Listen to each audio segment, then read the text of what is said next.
Hello friends, कैसे हैं आप सब लोग। फ्रेंड्स, आज हम लोग नेशनल इनकम का लास्ट पार्ट करेंगे। और इस वीडियो में आगे से से पहले सबसे पहले महिला दिवस की आप सभी को ढेर सारी शुभकामनाएं और बधाई।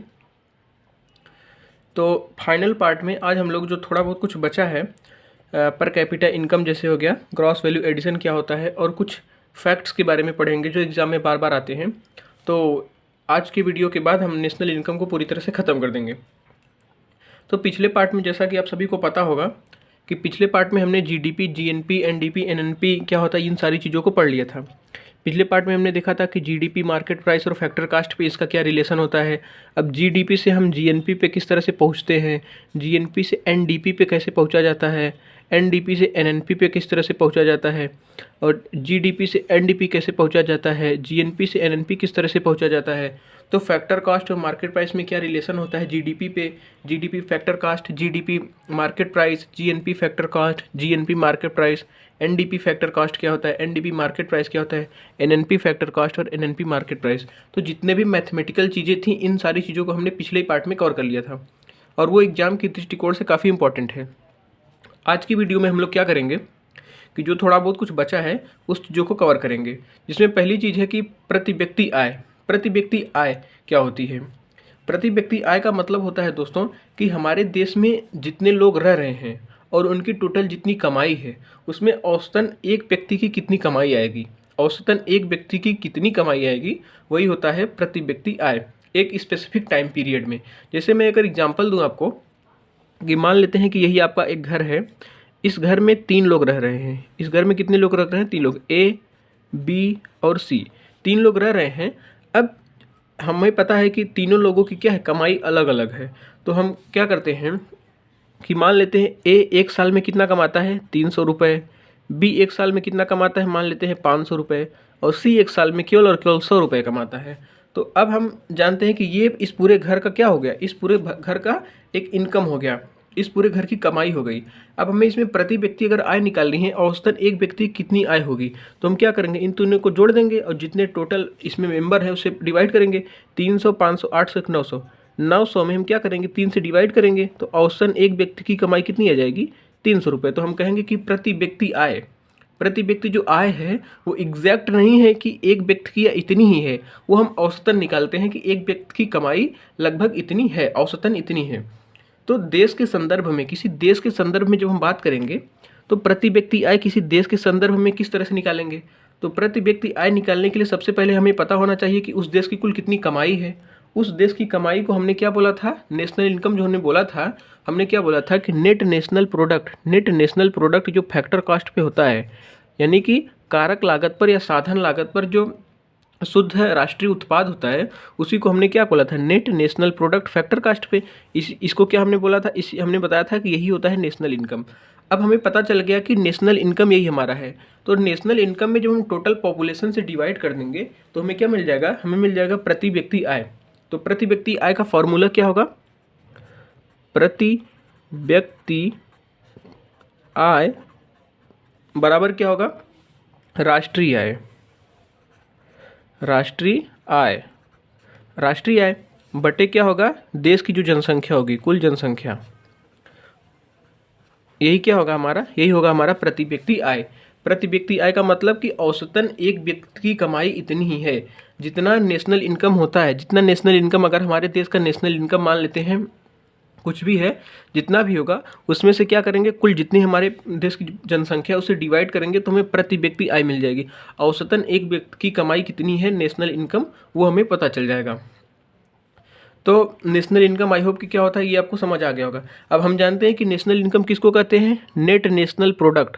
नेट नेशनल प्रोडक्ट जो फैक्टर कास्ट, ये हमने पिछले वीडियो में बहुत अच्छे से समझ लिया था, इसलिए मैं इस पर ज़्यादा जोर नहीं दे रहा हूँ। तो net national product factor cost पे जो होता है उसी को नेशनल इनकम कहते हैं।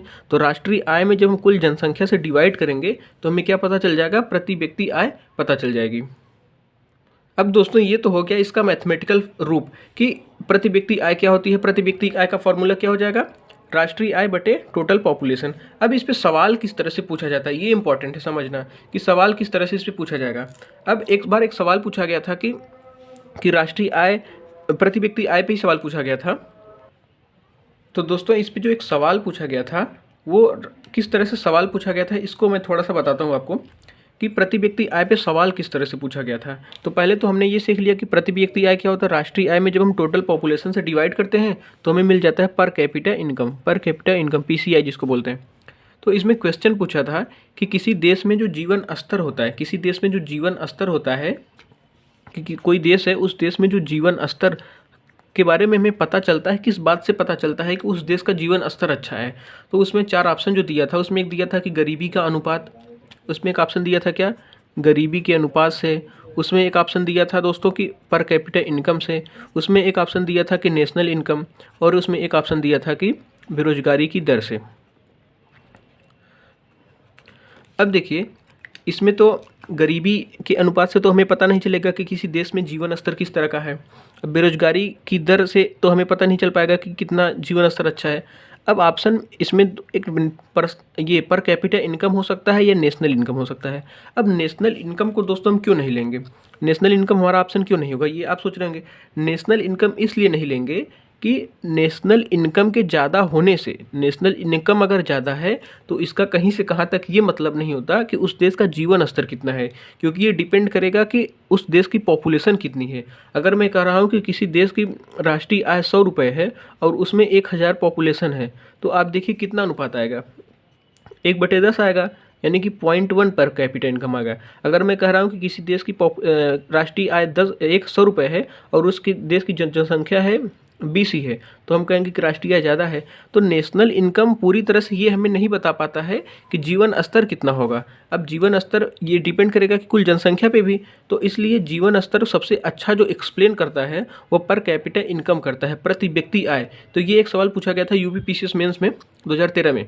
तो ये किस में आया था दोस्तों, यूपीपीसीएस मेंस का सवाल था 2013 का। तो इस तरह से इस पे कंसेप्चुअल सवाल पूछे जा सकते हैं कि पर कैपिटा इनकम, तो पर कैपिटा इनकम अगर अच्छी है किसी कंट्री की, इसका मतलब कि किसी देश में जीवन स्तर जो लोगों का होगा ये अनुमान लगाया जाता है कि अच्छा होगा। तो प्रति व्यक्ति आय पे ये एक सवाल इस तरह से पूछा जा सकता है। अब आगे आते हैं दोस्तों, अगला कंसेप्ट है हमारा जीवीए का। जीवीए क्या होता है, gross value added, gross value addition, इसको कहते हैं जीवीए। जीवीए जो एक कंसेप्ट है, ये एक नया कंसेप्ट आया है 2015-16 में।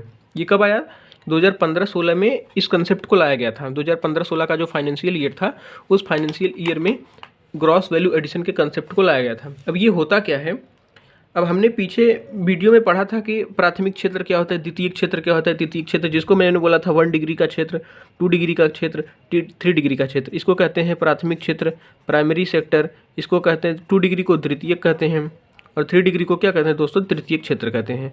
तो सबसे पहली चीज़ ग्रॉस वैल्यू एडिशन में कुछ अगर फैक्ट पूछा जा सकता है तो ये पूछा जाएगा कि ये कब आया था। तो आप क्या बताएंगे कि फाइनेंशियल ईयर जो था, फाइनेंशियल ईयर 2015-16 में, फाइनेंशियल ईयर 2015-16 में जीवीए, कहीं पे ये डायरेक्ट भी लिखा जा सकता है, इस तरह से लिखा जाएगा जीवीए। तो याद रखना है जीवीए का मतलब ग्रॉस वैल्यू एडेड या ग्रॉस वैल्यू एडिशन। तो पहला पॉइंट है कि फिस्कल ईयर 2015-16 में इस कंसेप्ट को लाया गया था।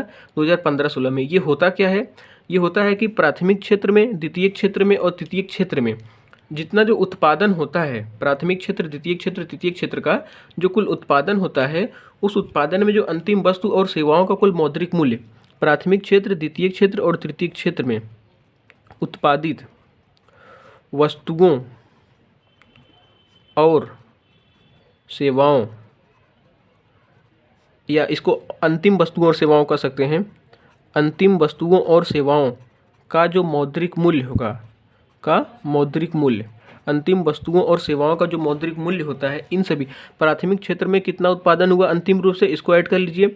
द्वितीयक क्षेत्र में कितना उत्पादन हुआ उसको ऐड करेंगे, और तृतीयक क्षेत्र में, टर्शियरी सेक्टर में कितना उत्पादन हुआ इसको ऐड कर लेंगे।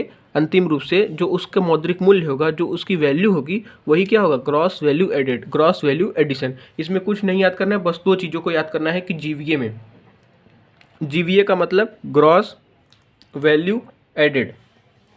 उसके बाद इसमें याद करना है कि ये कब आया था, फिस्कल ईयर 2015-16 में इस कंसेप्ट को लाया गया था। और ये होता क्या है, प्राथमिक क्षेत्र, द्वितीयक क्षेत्र, तृतीयक क्षेत्र में जो उत्पादित अंतिम वस्तु और सेवाओं का जो मौद्रिक मूल्य होता है, उसी को कहते हैं जीवीए, ग्रॉस वैल्यू एडेड। बस इसमें और कुछ नहीं पढ़ना है आपको। उसके बाद दोस्तों अगला हमारा जो टॉपिक है वो है राष्ट्रीय आय को मापने की विधियाँ। राष्ट्रीय आय को मापने के कई विधियाँ होती हैं, जिसमें से 3 जो विधियाँ हैं वह दिया गया है उत्पादन विधि, आय विधि, व्यय विधि। तो राष्ट्रीय आय को मापने की जो विधियाँ उसको कितनी विधियाँ हैं? राष्ट्रीय आय को मापने की 3 विधियाँ हैं, उत्पादन विधि, आय विधि, व्यय विधि। इसको डिटेल में हमें नहीं पढ़ना है क्योंकि इस पर सवाल वाल पूछा नहीं जाता, इसलिए बस एक बार जानकारी के लिए समझ लेते हैं कि राष्ट्रीय आय को मापने की विधियाँ क्या क्या हैं। हो सकता है कि कभी ऑब्जेक्टिव में पूछ सकता है कि राष्ट्रीय आय को मापने की विधियाँ, और 4 ऑप्शन दे सकता है। तो अब बस इतना याद करना है कि एक उत्पादन विधि होती है, एक आय विधि होती है और एक व्यय विधि होती है। उत्पादन विधि प्रोडक्शन मेथड, आय विधि का मतलब होता है दोस्तों इनकम मेथड, और व्यय विधि का मतलब होता है दोस्तों एक्सपेंडिचर मेथड। बस इसमें राष्ट्रीय आय को मापने की विधियों को बस सिंपल याद कर लेना है कि उत्पादन विधि का मतलब क्या होता है दोस्तों? उत्पादन विधि का मतलब एक वित्तीय वर्ष में एक जो स्पेसिफिक ईयर होगा जिसका हमें निकालना होगा, उसमें वस्तु और सेवाएं जो उत्पादित होती हैं, उत्पादित वस्तु और सेवाओं का जो मूल्य होगा वही क्या होगा? उत्पादन विधि। आय विधि में क्या होगा दोस्तों कि कितनी आय आई है उसको देख लेंगे, और व्यय विधि में कितना खर्च हुआ है। तो ये एक राष्ट्रीय आय को मापने का तरीका है और इसमें कुछ नहीं पढ़ना है ज़्यादा। अब क्या करते हैं, कुछ इंपॉर्टेंट फैक्ट्स के बारे में। इस फैक्ट्स को याद रखना काफ़ी इंपॉर्टेंट है क्योंकि इससे कई बार सवाल पूछा गया है। तो सबसे पहला जो फैक्ट है वो है कि CSO जो नेशनल इनकम को काउंट करता है, नेशनल इनकम को काउंट कौन करता है? नेशनल इनकम की गणना कौन करता है? CSO करता है। CSO का मतलब होता है दोस्तों सेंट्रल स्टैटिस्टिकल ऑर्गेनाइजेशन। पहले इसका नाम क्या था? सेंट्रल स्टैटिस्टिकल ऑर्गेनाइजेशन, केंद्रीय सांख्यिकी कार्यालय। लेकिन अब इसका क्या नाम कर दिया गया है? CSO अभी भी है लेकिन इसका फुल फॉर्म अलग है। सेंट्रल स्टैटिस्टिकल सेम है लेकिन ऑर्गेनाइजेशन की जगह क्या कर दिया गया है? ऑफिस कर दिया गया है। तो इस चीज़ को याद रखना है कि नेशनल इनकम को मेजर कौन करता है? नेशनल इनकम को दोस्तों मेजर करता है CSO, सेंट्रल स्टैटिस्टिकल ऑफिस। उसके बाद एक चीज़ और जो फैक्ट बहुत इंपॉर्टेंट है वो ये है कि जो बेस ईयर का कंसेप्ट है, बेस ईयर हमने बताया था क्या होता है, पीछे वीडियो में हम पढ़ चुके हैं कि बेस ईयर क्या होता है। तो बेस ईयर को बदल करके 2004-05 पहले बेस ईयर हुआ करता था, अब 2011-12 बेस ईयर को कर दिया गया है। इसको एज इट इज़ याद कर लेना है कि बेस ईयर जो होता है जो 2004-05 था, अब इसको कर दिया गया है 2011-12। दोस्तों जो बेस ईयर होता है इतना इसका महत्व होता है कि पूरी अर्थव्यवस्था में ये भूचाल ला सकता है अगर हम बेस ईयर को चेंज कर दें। इसलिए बेस ईयर हमने पीछे वीडियो में बताया था कि क्या कंसेप्ट होता है, उसको एक बार जरूर देखिएगा। तो बेस ईयर इतना याद करना है, पहले 2004-05 हुआ करता था, अब कितना कर दिया गया है? 2011-12। इस पर कई बार सवाल पूछा गया है, सेम एज इट इज़ यही सवाल पूछा गया है कि बेस ईयर कितना है, तो 2011-12 अब कर दिया गया है। पहले कितना था दोस्तों? 2004-05 हुआ करता था। तो ये हमारा पहला फैक्ट हो गया। पहले फैक्ट में क्या याद रखना है? नेशनल इनकम को कौन मेजर करता है? राष्ट्रीय आय की गणना कौन करता है? CSO करता है। CSO का मतलब दोस्तों सेंट्रल स्टैटिस्टिकल ऑफिस, ये अब हो गया है। पहले क्या था? सेंट्रल स्टैटिस्टिकल ऑर्गेनाइजेशन हुआ करता था, लेकिन अब है सेंट्रल स्टैटिस्टिकल ऑफिस। तो दूसरा जो हमारा फैक्ट है इसमें, दूसरा फैक्ट ये है कि भारत में राष्ट्रीय आय की जो गणना है, भारत में नेशनल इनकम कितना है, उस नेशनल इनकम का जो अनुमान था सबसे पहले किसने लगाया था? दादा भाई नौरोजी ने लगाया था। भारत में राष्ट्रीय आय का अनुमान सबसे पहले किसने लगाया था? दादा भाई नौरोजी ने। और कब लगाया था? 1867-68 में। उनकी किताब थी जिसका नाम था poverty and British rule in India. Poverty and British rule in India की जो उनकी पुस्तक थी, उस पुस्तक में उन्होंने राष्ट्रीय आय की गणना किया था, और उन्होंने जो बताया था राष्ट्रीय आय कितना बताया था? 20 रुपये प्रति व्यक्ति प्रति वर्ष। ये काफ़ी इंपॉर्टेंट फैक्ट है, ये कई बार एग्जाम में दोस्तों पूछा गया है, कई बार पूछा गया है, इसलिए इस चीज़ को रट लेना है कि भारत में राष्ट्रीय आय का गणना सबसे पहले किसने किया था? तो दादा भाई नौरोजी ने किया था। उनकी पुस्तक का क्या नाम है? ये पुस्तक भी कई बार पूछा गया है, poverty and British rule in India. और कितना उन्होंने बताया था? 20 रुपये प्रति व्यक्ति प्रति वर्ष उन्होंने ये बताया था।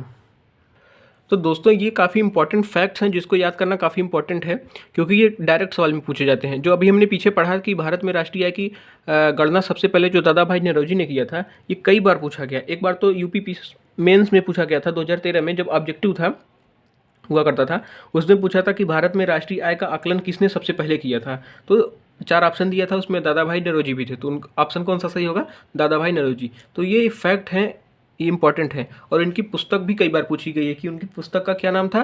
Poverty and British rule in India. उन्होंने कितना नेशनल इनकम बताया था? 20 रुपये प्रति व्यक्ति प्रति वर्ष उन्होंने बताया था। उसके बाद आगे बढ़ते हैं। अगला फैक्ट है हमारा कि भारत में नेशनल इनकम की वैज्ञानिक गणना, पहले क्या होता था दोस्तों कि वो साइंटिफिक नहीं था, जो काउंटिंग करते थे साइंटिफिक नहीं था, लेकिन हम उनको इतना महत्व क्यों देते हैं? क्योंकि किसी ने तो शुरू किया, पहली बार किसी ने राष्ट्रीय आय की गणना को शुरू किया था, इसलिए उसका ज़्यादा महत्व है। उसके पहले राष्ट्रीय आय की गणना शुरू करना ही इम्पोर्टेंट था, शुरू नहीं किया गया था। पहली बार किसी काम को जब शुरू किया जाता है, चाहे वो गलत ही क्यों ना हो, तो उसका अपने आप में एक महत्व होता है। तो सबसे पहले दादा भाई नौरोजी ने स्टार्ट किया था, इसलिए हम उसको याद रखते हैं। उसके बाद साइंटिफिक कैलकुलेशन, जो वैज्ञानिक गणना किया था सबसे पहले भारत में नेशनल इनकम के लिए, वो प्रोफेसर KRV राव को दिया जाता है। इन्होंने की एक साइंटिफिक मेथड से नेशनल इनकम को बताया था। तो ये भी पॉइंट बहुत इंपॉर्टेंट है। उसके बाद अगला हमारा जो पॉइंट है वह है कि स्वतंत्र भारत में राष्ट्रीय आय का सबसे पहला सरकारी अनुमान, स्वतंत्र भारत में, ये 1931-32 के आसपास किया गया था। जहाँ तक मुझे याद है कि जो प्रोफेसर KRV राव ने 1931-32 के आसपास ये गणना की थी। तो 1931-32 में उन्होंने वैज्ञानिक गणना किया था। इसलिए ये भी कई बार पूछा गया है कि भारत में नेशनल इनकम की वैज्ञानिक गणना सबसे पहले किसने किया था। तो भारत में नेशनल इनकम की वैज्ञानिक गणना सबसे पहले किसने किया था? KRV राव ने किया था। उसके बाद अगला फैक्ट है हमारा कि स्वतंत्र भारत में राष्ट्रीय आय का सबसे पहला सरकारी अनुमान, स्वतंत्र भारत में, स्वतंत्रता के बाद अब हम ये गणना कर रहे हैं कि राष्ट्रीय आय का सबसे पहला सरकारी अनुमान कब आया था? 1948-49 में वाणिज्य मंत्रालय के द्वारा किया गया था। ये उतना इंपॉर्टेंट नहीं है कि अगर आप इसको स्किप भी कर सकते हैं तो कोई दिक्कत नहीं है। लेकिन इसके अगला ये पॉइंट जो है ये काफ़ी इंपॉर्टेंट है, ये भी कई बार पूछा गया है कि 1949 में जो प्रोफेसर PC महालनोबिस हैं, प्रोफेसर कौन, इनका नाम याद रखना है, प्रोफेसर PC महालनोबिस, इनकी अध्यक्षता में क्या हुआ था कि एक राष्ट्रीय आय समिति गठित की गई थी। क्या गठित किया गया था? राष्ट्रीय आय समिति का गठन किया गया था। राष्ट्रीय आय समिति का गठन किया गया था। उसके अध्यक्ष कौन थे? PC महालनोबिस। ये सवाल पूछा गया है कि भारत में राष्ट्रीय आय समिति का जो गठन किया गया था किसकी अध्यक्षता में किया गया था? तो किसकी अध्यक्षता में किया गया था? PC महालनोबिस की अध्यक्षता में एक राष्ट्रीय आय समिति का गठन किया गया था। किस लिए गठन किया गया था दोस्तों? ये गठन किया गया था कि नेशनल इनकम का पता लगाने के लिए कि नेशनल इनकम कितना है। तो जब ये कमेटी गठित की गई थी, जो राष्ट्रीय आय समिति गठित की गई थी, तो उस समय देश की जो राष्ट्रीय आय हुआ करती थी वो हुआ करती थी 8,650 करोड़ रुपए। 8,650 करोड़ रुपए क्या हुआ करता था? नेशनल इनकम हुआ करता था। कब की ये बात है? जब 1949 में प्रोफेसर PC महालनोबिस की अध्यक्षता में एक राष्ट्रीय आय समिति गठित की गई थी। तो ये जो राष्ट्रीय आय समिति थी उन्होंने बताया था कि नेशनल इनकम कितना है? 8,650 करोड़ रुपए। और per capita income PCI, per capita income कितना बताया गया था? पर कैपिटा इनकम बताया गया था दोस्तों कि 246.9 रुपये बताया गया था। पर कैपिटा इनकम बताया था। ये डाटा इंपॉर्टेंट नहीं है, इंपॉर्टेंट ये है कि राष्ट्रीय आय समिति की अध्यक्षता किसने की थी? तो PC महालनोबिस ने। अब इन्होंने इसकी अध्यक्षता की थी, इसलिए इनके जन्म दिवस पर हम राष्ट्रीय सांख्यिकी दिवस भी मनाते हैं। दोस्तों देखिए कितना इनका महत्व है, PC महालनोबिस जी का इतना महत्व है कि राष्ट्रीय सांख्यिकी जो दिवस हम मनाते हैं 29 जून को, इनके जन्म दिवस पर ही मनाते हैं। तो आई होप कि जो ये फैक्ट हैं आपको समझ आएगा। तो इस फैक्ट को मिस नहीं करना है क्योंकि ये बहुत ज़्यादा इंपॉर्टेंट फैक्ट हैं। कई बार सवाल में ये पूछे गए हैं, इसलिए मैंने लास्ट में इसको एक समराइज फॉर्म में आपको दिया है। तो दोस्तों नेशनल इनकम जितना भी था, नेशनल इनकम के बारे में लगभग हमने सब कुछ कंप्लीट कर लिया है कि GDP क्या होती है, GNP, नेशनल इनकम में हमने क्या किया, GDP, GNP, NDP क्या होती है, NNP, फैक्टर कॉस्ट क्या होता है, मार्केट प्राइस क्या होता है, नेशनल इनकम किसको कहते हैं, नेशनल इनकम निकालने की विधियाँ कौन कौन सी हैं। तो सारी चीज़ों को GDP से GNP, GNP से NDP, NDP से NNP, किस तरह से इनके बीच में जो इनके बीच में रिलेशन होता है, इन सारी चीज़ों को हमने एक कॉम्प्रिहेंसिव वे में समझा है। ये हो सकता है कि ये 4-5 वीडियो में कवर हुआ हो, लेकिन आई होप अगर पूरा आप देखेंगे तो बहुत ही अच्छे से आपको समझ आएगा और सवाल आपसे नहीं मिस होगा। तो जितना भी हमने कवर किया है, अगर बस उतना ही आप पढ़ लेते हैं तो आपको कोई भी बुक पढ़ने की ज़रूरत नहीं पड़ेगी। और जितने भी प्रीवियस ईयर के सवाल आए हैं उस सारे प्रीवियस सवाल क्या होंगे, आपसे बन जाएंगे। तो जो हमने दोस्तों ये फैक्ट के बारे में पढ़ा है, इस फैक्ट को आपको बहुत अच्छे से याद कर लेना है। क्योंकि जैसे अभी मैंने पढ़ा कि राष्ट्रीय आय की गणना सबसे पहले दादा भाई नौरोजी ने किया था। तो एक बार सवाल पूछा गया था ये UPSC का ही सवाल था, IAS 2000 में पूछा गया था, 2000 में पूछा गया था कि 1867-68 में भारत में प्रति व्यक्ति आय 20 रुपये थी। ये किसने बताया था? बस यही सवाल पूछ लिया गया था ऑब्जेक्टिव में, तो दादा भाई नौरोजी ने बताया था। दोस्तों मैं इसलिए ये सवाल इंपॉर्टेंट इसलिए हो जाते हैं क्योंकि आज जो वनडे के एग्जाम होते हैं उसमें ये सारे के सारे सवाल पीछे के जो प्रीवियस ईयर में आए हैं बड़े एग्जामों में, वो कट पेस्ट हो जाते हैं। इसलिए इन सारी सवाल को क्या करना है, कर लेना है आपको। अगर आपके पास कोई भी प्रीवियस ईयर की बुक है तो उससे सारे सवालों को एक बार देख लेना है। और अगर वीडियो में एक बार अगर आपको डाउट होता है तो पीछे के जितने भी वीडियो हैं एक बार दो बार देखिए। तो इकोनॉमिक्स के एक कठिनतम टॉपिक में से एक है नेशनल इनकम, जिसको हमने क्या किया है बहुत अच्छे से समझा है। आई होप कि ये आपको समझ भी आया होगा। तो दोस्तों आज के लिए बस इतना ही।